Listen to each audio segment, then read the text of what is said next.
င်းမင်္ဂလာပါဒီနေ့မှာတော့အမေရိကန်ရေတပ်ရဲ့လူသိများထင်ရှားခြင်းမရှိတဲ့ဆေးရုံသင်္ဘောကြီးရဲ့အကြောင်းကိုဖော်ပြပေးတော့မှာပဲဖြစ်ပါတယ်ကျွန်တော်ကတော့စစ်ဖက်ရေးရာ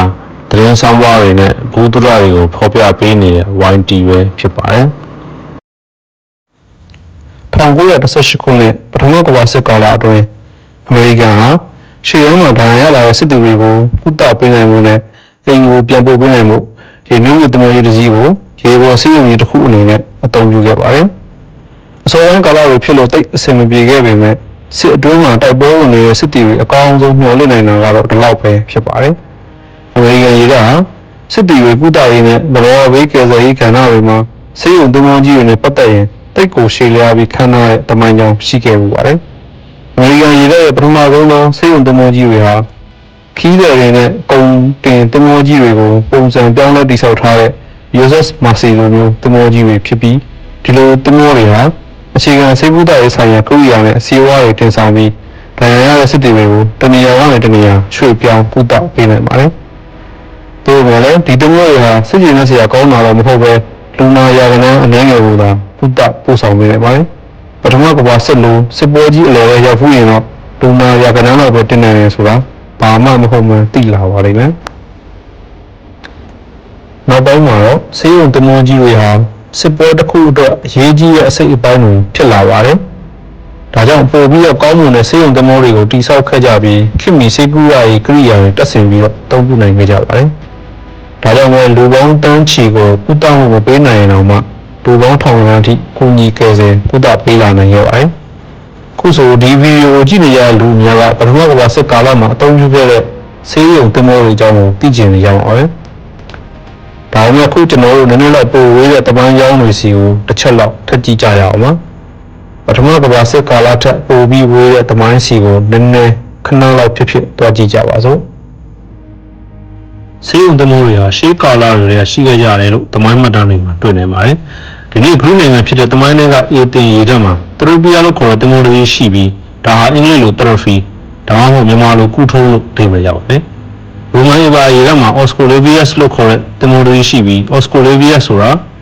ာရောမတို့ရဲ့ဆေးပညာတွေနဲ့ဖျားနာမည်ပဲဖြစ်ပါတယ်။ဂရိသမိုင်းမှာဆေးရုံသင်္ဘောတွေကို Peloponnesian စစ်ပွဲကာလအတွင်းအသုံးပြုခဲ့ကြပါတယ်။ဒီသင်္ဘောတွေပေါ်မှာရှေးခေတ်ကသုံးတဲ့ခွဲစိတ်ကိရိယာတွေပါဝင်ပြီးတမားတွေဟာဒဏ်ရာရလာတဲ့သူတွေကိုခွဲစိတ်ကုသပေးတာတွေလုပ်ပေးနိုင်ပါတယ်။ဒီသင်္ဘောတွေပေါ်မှာလူနာတွေထားဖို့လူနာဆောင်နဲ့ဆေးဝါးတွေထားဖို့ဆေးစတိုရီကိုလည်းထည့်သွင်းတည်ဆောက်ထားပါတယ်။ခေတ်ခါအရဆေးပညာနဲ့တခြားသောကုသရေးဆိုင်ရာနည်းပညာတွေမှာအခက်အခဲတွေရှိကြတာလွဲပြီးဒီဆေးရုံသင်္ဘောတွေဟာလူနာအနေနဲ့ကိုတော့ကုသကယ်ဆယ်နိုင်ခဲ့ပါတယ်။တမိုင်းကိုနည်းနည်းလောက်ကြော်ကြည့်မယ်ဆိုရင်ပြည်တိတ်အင်ပါရေတပ်စီမှာ Goodwell လို့ခေါ်တဲ့ဆေးရုံသင်္ဘောတစ်စီးရှိခဲ့ပါတယ်။ဒီသင်္ဘောဟာတော်ဝင်ရေတပ်တော်စုနဲ့အတူ1608ခုနှစ်မှာမြေထဲပင်လယ်ဒေသကိုလိုက်ပါခဲ့ပြီးတခြားသင်္ဘောတွေပေါ်ကဖျားနာနေတဲ့လူနာတွေကိုလွှဲပြောင်းလက်ခံပြီးပင်လယ်ပြင်ကုသရေးတာဝန်ကိုထမ်းဆောင်ခဲ့ပါတယ်။အမေရိကန်ရေတပ်ရဲ့အစောဆုံးဆေးရုံသင်္ဘောကတော့ပြည်တွင်းစစ်ကာလမှာတည်ဆောက်ခဲ့တဲ့ Red Rover ဆိုတဲ့သင်္ဘောပဲဖြစ်ပါတယ်။1862ခုနှစ်မှာတက်တော်ဝင်ခဲ့တဲ့ Red Rover သင်္ဘောဟာဆေးကုသရေးဆိုင်ရာအထောက်အပံ့တွေအပြည့်စုံပါဝင်ပြီးခွဲစိတ်ခံလူနာဆောင်နဲ့ဆေးစတိုတွေအထိပါဝင်ပါတယ်။ဒါပေမဲ့ရေနံမြစ်ကုန်တဲ့သင်္ဘောကြီးကိုပုံစံပြောင်းပြီးတည်ဆောက်ထားရတာကြောင့်နေရာကျဉ်းမြောင်းပြီးလူနာ30ကိုသာလက်ခံကုသပေးနိုင်ပါတယ်။ဗီဒီယိုဆောက်မှာပြောခဲ့တဲ့ပထမကမ္ဘာစစ်ကာလကိုရောက်တဲ့အခါမှာအမေရိကန်ရေတပ်ဟာ USS Mercy လို့ခေါ်တဲ့ဆေးရုံသင်္ဘောကြီးကိုတိစောက်သုံးယူခဲ့ပါတယ်။နေရာကန့်သတ်ချက်တွေရှိနေသေးဖြစ်ပေမဲ့ဥဒပေးတဲ့လူနာရေအတွက်300ထိတော့တိုးတက်လာခဲ့ပါတယ်။ဒီသင်္ဘောကလည်းရေနံမြစ်သင်္ဘောကြီးပဲဖြစ်တာကြောင့်ဒီဇိုင်းပိုင်းဆိုင်ရာမှာခေတ်နောက်ကျနေသေးပါပဲ။1930ခုနှစ်ကိုရောက်ရှိလာတဲ့အချိန်မှာတော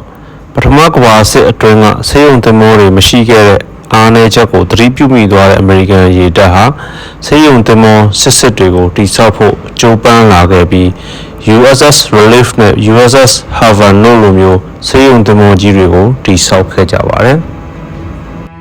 ဒီသင်္ဘောတွေဟာဆေးကုသရေးဆိုင်ရာအတွက်ဦးစားပေးတိစောက်ထားတာဖြစ်လို့အရင်သင်္ဘောတွေထက်ပိုကြီးမားပြီးပိုအဆင့်မြင့်တဲ့ကုသရေးဆိုင်ရာကိရိယာတွေပါဝင်ပါတယ်။ဓာတ်မှန်ရိုက်ဆက်အကြီးစားခွဲစိတ်ခံသွေးပန်နဲ့တခွဲခန်းတွေအပြင်အကြီးစားဆေးသွင်းရေးဌာနတွေပါထည့်သွင်းတည်ဆောက်ထားပါတယ်။လူ ဒေါ်နာတထောင်ထိကုသမှုပေးနိုင်တဲ့ဒီသင်္ဘောကြီးတွေကိုဒုတိယကမ္ဘာစစ်မှာစစ်မြေပြင်စစ်ကူတာရေးအတွက်အသုံးပြုခဲ့ကြပါတယ်။မျိုးဆက်တဲ့စေုံသင်္ဘောတွေဖြစ်တဲ့ USS Purpose နဲ့ USS Century တို့ကို1950နဲ့1960ခုနှစ်တွေမှာအတီးတီးတိစောက်ခဲ့ကြပါတယ်။ဒီသင်္ဘောတွေဟာပိုအောင်ကြီးမားလာပြီးအထူးကြမ်းမှတ်ကုသရေးဌာနနဲ့အကြီးစားသွေးပန်လိုမျိုးခေတ်မီဆေးဘက်ဆိုင်ရာဌာနတွေအထိတိုးချက်ပါဝင်လာပြီလည်းဖြစ်ပါတယ်။ဒီသင်္ဘောတွေရောဗီယက်နမ်စစ်ပွဲနဲ့တခြားသောစစ်ပွဲနယ်မြေတွေမှာအသုံးပြုခဲ့ကြပါတယ်။1980ခုနှစ်မှာတော့အမေရိကန်ရေတပ်ဟာတာတန်းစားမျိုးဆက်သစ်ဆေးရုံသင်္ဘောတွေဖြစ်တဲ့ USS Mercy နဲ့ USS Comfort တို့ကိုမိတ်ဆက်ခဲ့ပါတယ်။ဒီသင်္ဘောတွေဟာလျင်မြန်စွာခုတ်မောင်းနိုင်ပြီးတဘာဝဘေးနဲ့စစ်ဘေးဒဏ်ခံဒေသတွေကိုအမြန်ဆုံးတွားရောက်တာဝန်ထမ်းဆောင်နိုင်အောင်ဒီဇိုင်းရေးဆွဲတည်ဆောက်ထားတာပဲဖြစ်ပါတယ်။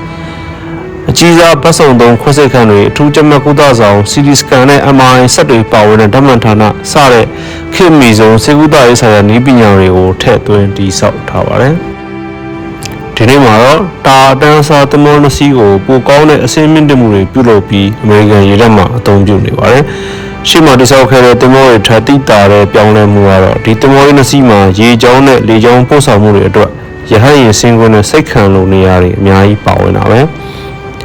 ဒါကြောင့်ဒီသင်္ဘောတွေဟာရှေ့တန်းကစစ်တီတွေကိုအမြန်ဆုံးတွားရောက်ခေါ်ဆောင်ကုသပေးနိုင်တဲ့အားသာချက်မျိုးရှိပါတယ်။ USS Mercy ဟာ1986ခုနှစ်မှာတက်တော်ဝင်ခဲ့တာဖြစ်ပြီးအရှည်896ပေနဲ့အကျယ်106ပေရှိပါတယ်။ဗတ်စုံသုံးခွဲစိတ်ကန်12ခန်းနဲ့ဂရင်းတစ်ထောင်ဆန့်ဆေးရုံပါဝင်ပြီးဓာတ်မှန်တခွဲဌာနတွေနဲ့အနေပယ်စုံကအထူးဘူးဆရာဝန်တွေသူနာပြုတွေအလုံးလောက်ပါရှိပါတယ်။ USS Comfort ကိုတော့1989ခုနှစ်မှာတက်တော်ဝင်ခဲ့တာဖြစ်ပြီး909ပေရှည်လျားက106ပေကျယ်တာကြောင့်USS Mercy ထက်အနည်းငယ်ပုံမူကြီးမားတယ်လို့ဆိုနိုင်ပါတယ်။တက်ဆင်ထားတဲ့ကိရိယာတွေနဲ့ဖွဲ့စည်းပုံကတော့ USS Mercy လိုမျိုးပဲဖြစ်ပါတယ်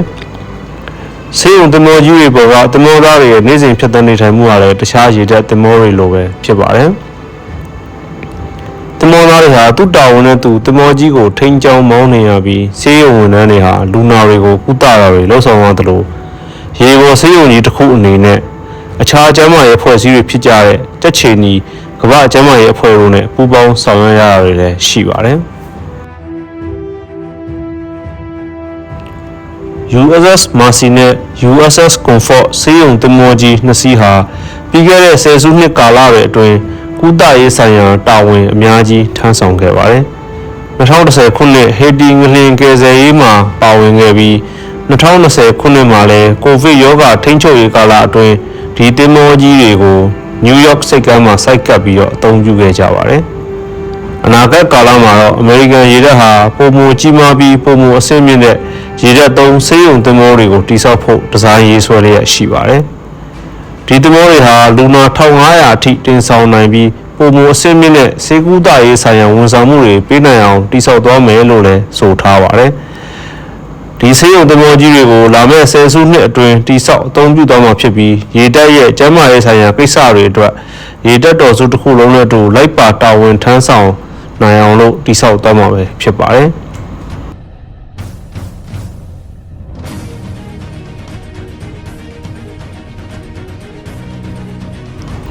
ဆေးရုံသင်္ဘောတွေဟာရေတပ်သင်္ဘောသားတွေစစ်သားတွေနဲ့အရက်သားတွေအတွက်အဓိကကျတဲ့နေရာမှာမရှိမဖြစ်အသုံးပြုနေရတဲ့သင်္ဘောမျိုးစားပဲဖြစ်ပါတယ်။စစ်ပွဲအတွင်းဖြစ်စေတဘာဝဘေးအန္တရာယ်ကာလအတွင်းဖြစ်စေကုသရေးနဲ့ကယ်ဆယ်ရေးဆိုင်ရာကိစ္စရပ်များမှာအရေးပါတဲ့နေရာကရှိနေစေလဲဖြစ်ပါတယ်။ဒီသင်္ဘောတွေကိုတိစောက်ရမှာတာမန်ကြီးစားသင်္ဘောတစ်စီးပေါ်မှာပဲလိုအပ်တဲ့စေကုသရေးဆိုင်ရာကုရိယာဆေးဝါးတွေနဲ့ဆရာဝန်သူနာပြုတွေကိုတင်ဆောင်ပြီးအချိန်တိုအတွင်းဆေးရုံသင်္ဘောအနေနဲ့ပြောင်းလဲတိစောက်နိုင်ပါတယ်။ယနေ့မြန်မာခေတ်ကာလမှာတော့ဆေးရုံသင်္ဘောတွေဟာစစ်စေးရေးကဏ္ဍတွေအတွက်အရေးကြီးတဲ့နေရာမှာပါဝင်နေပြီးလိုအပ်တဲ့ကုသရေးဆိုင်ရာကိစ္စတွေကိုဆောင်ရွက်ကနှစ်စဉ်လူထောင်ချီကိုကယ်ဆယ်ပေးနိုင်တာကိုတွေ့ရှိရမှာပဲဖြစ်ပါတယ်။ဒါကတော့ American ရေတပ်မတော်ရဲ့လူသိနည်းလာတဲ့ဆေးရုံသင်္ဘောကြီးတွေရဲ့အကြောင်းပဲဖြစ်ပါတယ်။ကျွန်တော်ရဲ့ဗီဒီယိုလေးကိုအဆုံးထိကြည့်ရှုပေးတဲ့အတွက်လည်းအထူးပဲကျေးဇူးတင်ရှိပါတယ်ခင်ဗျာ။